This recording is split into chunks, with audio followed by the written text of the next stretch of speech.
Good morning, students.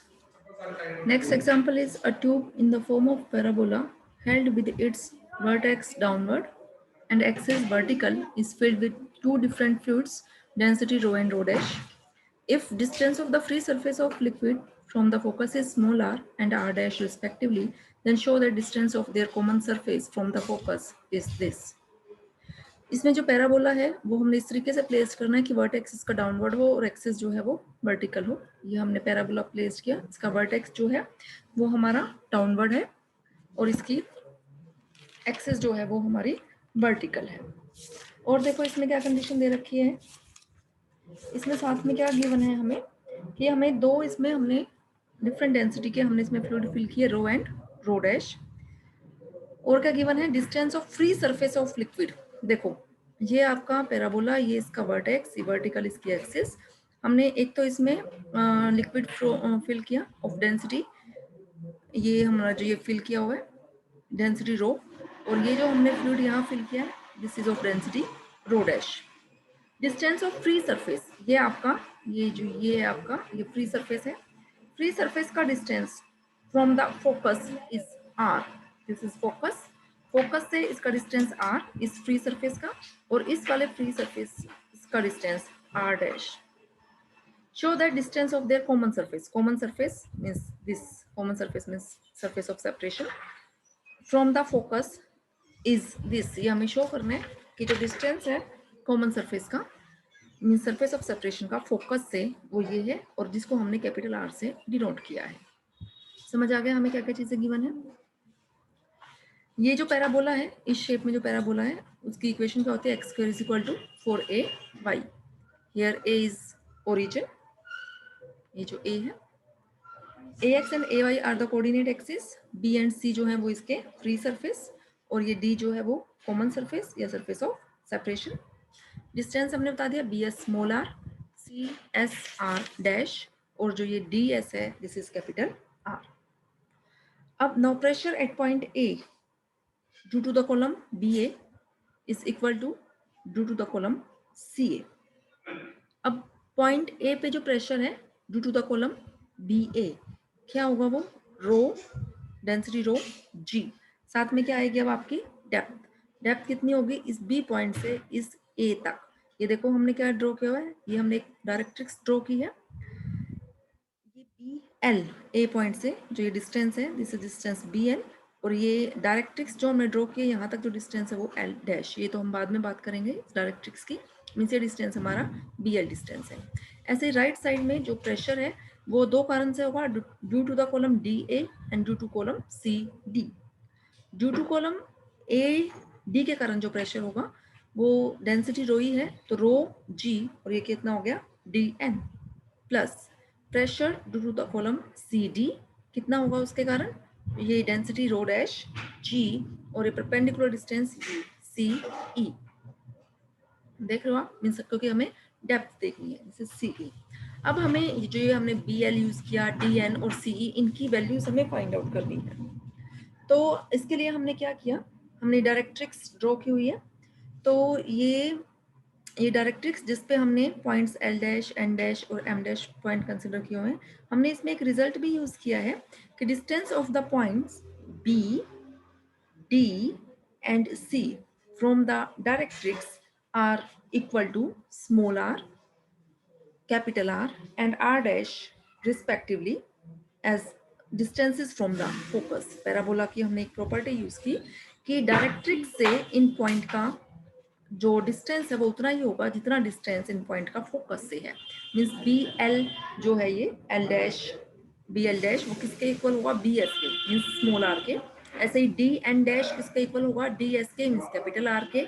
ऐसे ही जो पॉइंट सी है इसका distance means C M dash किसके इक्वल होगा, जो ये C S means small R dash के इक्वल होगा। ठीक है, अब हमें क्या करना है, वैल्यू रखनी है बी एल मीन्स जो टर्म्स हमें नोन है उसके टर्म्स में। तो बी एल को हम क्या लिख सकते हैं, B L dash minus L L dash. ये बी एल डैश में से एल एल डैश सब्ट्रैक्ट कर देंगे तो क्या आ जाएगा बी एल।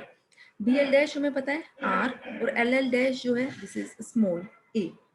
ठीक है, ऐसे ही ये राइट साइड पे जो D N dash D N था, डी एन को हम क्या लिख सकते हैं, D N dash minus N N dash. तो डी एन डैश आपका कैपिटल आर और एन एन डैश कितना है E. Similarly C M dash C E को लिख सकते हैं हम C M dash minus E M dash. C M dash हमारा capital R dash small R dash और जो ई एम डैश है वो हमारा कितना है कैपिटल आर है। ठीक है, जस्ट यहाँ से आपने सोल्व करना है और कैपिटल आर की वैल्यू कैलकुलेट करनी है। ठीक है, इसमें मेन एक रिजल्ट ही था जो हमने यूज किया हुआ है पैराबोला का। नेक्स्ट क्वेश्चन है if rho and rho dash where rho is less than rho dash be the densities of two liquids and lengths of arms of U-tube in which they meet be small m and n centimeters respectively. Prove that in order that tube may be completely filled, the height of column of lighter fluid above the horizontal plane in which they meet must be इतने centimetre. आपको दो liquid दे रखे हैं जिनकी densities rho and rho dash है और condition दे रखी है कि रो डैश ग्रेटर है रो से, तो इसका मतलब रो डैश जो फ्लूइड है वो नीचे आपने फिल करना है। और एक किसमें फिल है, एक यू शेप की ट्यूब में फिल है, उसकी दो आर्म्स यू शेप की फिल आपकी ट्यूब है तो टू आर्म्स तो उसकी हो गई। इन which they meet B M और एन सेंटीमीटर उनकी वो दे रखी है कि उनकी लेंथ। प्रूव क्या करना है, prove that in order that tube may be completely filled, जो height of column of lighter fluid जो है उसकी height above the horizontal plane in which they meet must be centimetre. देखो अपनी फिगर, ये आपको फिगर शो की हुई है। इस फिगर में देखो क्या दे रखा है, C D and E F, these are two columns of U tube where C D क्या दे रखा है हमें M and E F is N. Surface of separation of two liquids in column is C D, in column C D A, column C D में जो surface of separation है वो क्या है ए। जो हमारा हैवियर फ्लूइड है वो हमने नीचे फिल करना है, हैवियर फ्लूइड हमारा रो डैश है, लाइटर फ्लूइड रो है, तो ये हमारा रो हमने फिल किया हुआ है डेंसिटी का फ्लूइड और ये नीचे इस पोर्शन में हमारा रो डैश फिल किया हुआ है। अब जो ये हमने ए और बी दो पॉइंट्स ले लिए इन दोनों आर्म्स में जो सेम हॉरिजॉन्टल लेवल पे है, तो इन दोनों पे सेम हॉरिजॉन्टल लेवल पे है तो प्रेशर जो है ए और बी पे क्या होगा सेम होगा, तो pressure at A is equal to pressure at B. A point पे जो प्रेशर होगा due to the column C A तो रो जी सी ए, और pressure at B is due to the column E B के कारण जो pressure होगा वो कितना होगा रो डैश, क्योंकि डेंसिटी रो डैश है जो ये फ्लूइड है, रो डैश जी और ई बी। ठीक है, अब जो ये ई बी है ई बी को हम कैसे लिख सकते हैं E F minus B F.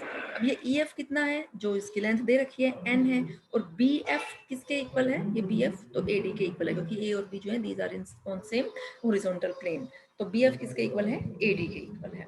तो हमारा यहाँ से क्या हो गया rho C A is equal to rho dash N minus is A D की वैल्यू, ए डी की वैल्यू हम क्या लिख सकते हैं एम माइनस सी ए, क्योंकि जो ये वाली आर्म थी इसकी लेंथ एम थी तो ए डी कितना हो गया एम माइनस सी ए।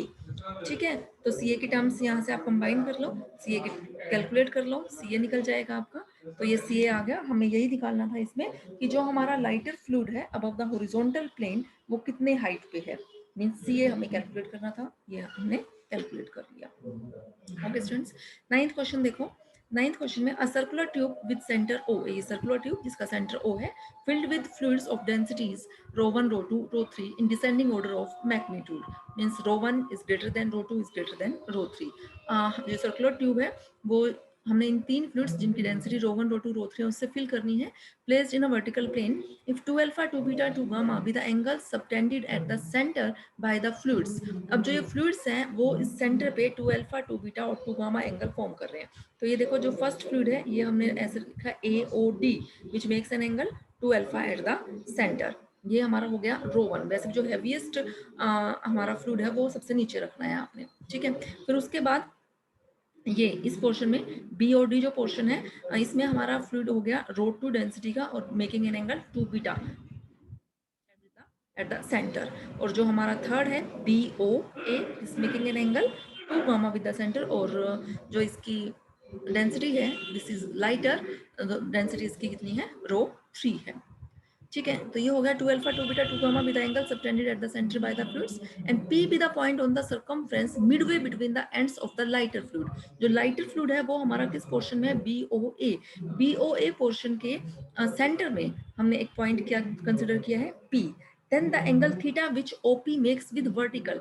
अब ये हमने ओपी ये ड्रॉ किया और ये ओपी इस वर्टिकल डायमीटर के साथ एंगल कितना बना रहा है थीटा एंगल बना रहा है, क्योंकि P जो है वो हमारा सेंटर में लिया था हमने किसके, AOP के। इसका मतलब ये एंगल AOP भी गामा हुआ और एंगल BOP भी हमारा ये एंगल कितना हो गया, गामा। और ये एंगल हमारा POC एंगल जो है वो हमारा कितना है, थीटा। तो हमने ये रिलेशन जो है वो फाइंड आउट करना है। फ्लूइड हमारा इक्विलिब्रियम में है, तो प्रेशर ई पॉइंट पे, इस जो ये हमारा पॉइंट है लोएस्ट पॉइंट, इस पे this is equal to pressure due to the left column is equal to pressure due to the right column. अब ई पॉइंट पे जो प्रेशर लेफ्ट कॉलम के कारण लग रहा है वो देखो किसके कारण लग रहा है, due to the column CA and due to column AE, क्योंकि कॉलम वही डिफरेंट हो जाएंगे जहां आपके लिक्विड्स डिफरेंट डिफरेंट डेंसिटी के हैं। ए यहाँ आपका सरफेस ऑफ सेपरेशन है, सरफेस ऑफ सेपरेशन से आपने परपेंडिकुलर ड्रॉ करना है, ये मैं आपको बार बार बता चुकी हूँ ताकि हम डेप्थ कैलकुलेट कर सके। ये परपेंडिकुलर हमने ड्रॉ किया, ये अपने नाम अपनी मर्जी से आप कुछ भी डाल सकते हो ए से। ऐसे यहाँ सरफेस ऑफ सेपरेशन डी है तो इस डी पॉइंट से हमने परपेंडिकुलर ड्रॉ किया, यहाँ सरफेस ऑफ सेपरेशन बी है तो बी पॉइंट से हमने ये परपेंडिकुलर ड्रॉ किया हुआ है, ठीक है। तो प्रेशर ई पॉइंट पे लेफ्ट कॉलम के कारण CA और AE के कारण लगेगा। CA के कारण जो प्रेशर लग रहा है तो ये डेंसिटी कितनी है यहाँ हमारी ρ3 G और डेप्थ जो है वो कितनी है CM। और AE कॉलम के कारण जो प्रेशर है वो डेंसिटी ρ1 G और जो हमारी डेप्थ है वो कितनी है ME है, ठीक है। और pressure at E due to right column के कारण जो है वो DE और हमारा CD के कारण है, जो CD के कारण सॉरी हाँ CD के कारण है। अब CD नहीं, CD इसमें भी हमारा जो फ्लूइड है वो डिफरेंट डेंसिटी का है, ED BD और BC के कारण, तीन के कारण है क्योंकि डिफरेंट डिफरेंट डेंसिटी के हैं यहाँ। ये जो हमारा DE कॉलम के कारण है उसमें डेंसिटी हमारी ρ1 है, तो ρ1 G और जो डेप्थ है वो कितनी हो गई NE। जो कॉलम BD के कारण है डेंसिटी हमारे यहाँ ρ2 है, तो ρ2 G और डेप्थ जो है वो कितनी हो गई LN हो गई। और जो हमारी ये BC कॉलम के कारण है उसमें डेंसिटी हमारी ρ3 है, ρ3 G और डेप्थ कितनी हो गई हमारी ये CL डेप्थ हो चुकी है यहाँ हमारी, ठीक है। अब आपका काम क्या है, ये जो हमने CM ME NE NL CL use किया इनकी वैल्यूज आपने कैलकुलेट करनी है। और वैल्यूज कैलकुलेट करने के लिए आप ये ट्राइंगल्स देखोगे कि किस ट्राइंगल में कौन सा एंगल यूज हो रहा है और क्या निकलेगा। ये काम आप मैथमेटिकल काम जो है आप लोगों ने खुद से करना है ये सोल्व। अगर किसी को कोई भी डाउट है, कोई भी प्रॉब्लम आती है देन यू कैन आस्क। उसके बाद 10th क्वेश्चन देखो, if a fluid be heterogeneous and of density rho z by a at a depth z, show that pressure is this whereby is atmospheric pressure। जो आपका heterogeneous liquid है, heterogeneous liquid का मतलब हर जगह वो same नहीं है, तो इसलिए हमने क्या कंसिडर किया, एक स्मॉल लेयर जिसकी विड्थ dx विड्थ है उसकी कितनी डेप्थ पे, x डेप्थ पे हमने एक लेयर कंसिडर कर ली of width dx। Uniform density for this layer is row x bye ए। जो यूनिफॉर्म डेंसिटी है इस लेयर के लिए वो क्या हो गई आपकी रो x bye A. And pressure is row x bye A G D x. Uniform density हमें रो जेड बाय ए, डेप्थ जेड पे दे रखी है तो एक्स डेप्थ पे कितनी हो गई रो एक्स बाय ए। और प्रेशर हमारा क्या होता है रो जी एच होता है, तो ये कितना हो गया, रो तो है हमारे पास यहाँ रो एक्स बाय ए जी और एच किस डेप्थ जो हमने विड्थ की डेप्थ ले रखी है, विड्थ ले रखी है वो कितनी ले रखी है dx ली हुई है। तो प्रेशर एट डेप्थ z पे अगर हमें निकालना है तो इस जो हमने स्मॉल विड्थ के लिए कैलकुलेट किया उसको टोटल में हम इंटीग्रेट कर देंगे 0 to z में। तो ये हमारे पास आ गया इंटीग्रेट करके रो जी by A Z square by 2। If pi is the atmospheric pressure taken into account, तो जो हमारा प्रेशर है वो कितना हो जाएगा, जो हमारा ये प्रेशर हमने कैलकुलेट किया है plus pi atmospheric pressure, then this will be the total pressure. Okay students, ये क्वेश्चन सब आप लोग ट्राई करोगे, कोई भी प्रॉब्लम आती है then you can send on WhatsApp also. और जो इसकी एक्सरसाइज है इसके क्वेश्चंस आप लोग ट्राई करोगे, ये क्वेश्चंस मैं आपको सेंड भी कर दूंगी। फिर भी अगर किसी को कोई भी कहीं भी डाउट है तो please don't hesitate, ask this any query if you have.